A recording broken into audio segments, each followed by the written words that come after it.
Hey folks, Andrew Tucker again with Loveland, and I am out one of our N-FINITY trials. So we've got several trials out this year where we're looking at N-FINITY in a treated versus untreated scenario.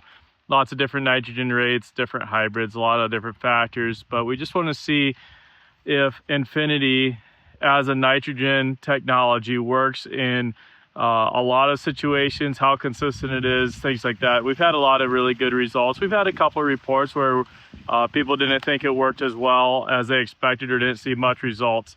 I think there's a lot of factors that go into play into growing corn and having a nutritionally balanced crop where we could or could not see a difference with added nitrogen. But one of these trials, we kept nitrogen rates the same.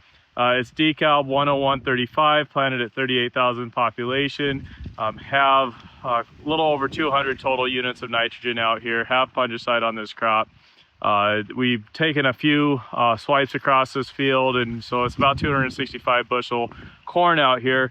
But I took right down a pass with and without N-FINITY. So because I'm taking two different rows here, it's the exact same row unit on the planter, just down and back. So a very consistent spot in the field, two rows side by side. And I took 1/1007 acres, so 17 feet 5 inches. I measured that off of the tape measure that you can see on the ground there. And I really wanted to look plant by plant what was going on with the N-FINITY treatment. I actually collected all the ears into one bucket.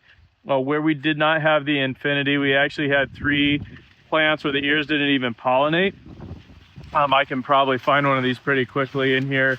The stand itself was pretty unique, or pretty similar, but you can see right there, that one didn't pollinate.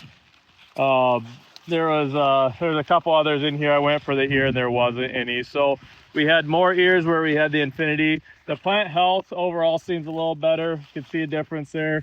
But I want you to look at these buckets. Now remember, 3 ears didn't make it, but the ear size overall was pretty significantly different. The pollination was better with the N-FINITY. And I think that's where a lot of our yield is coming from. So the bucket right over here had the N-FINITY treatment. Put my measuring tape deal in there to mark that. And this did not have the N-FINITY. Quite a bit of difference between a majority of these ears. Definitely some pollination issues that we had this summer with the stress that the N-FINITY seemed to help on. So thanks for watching.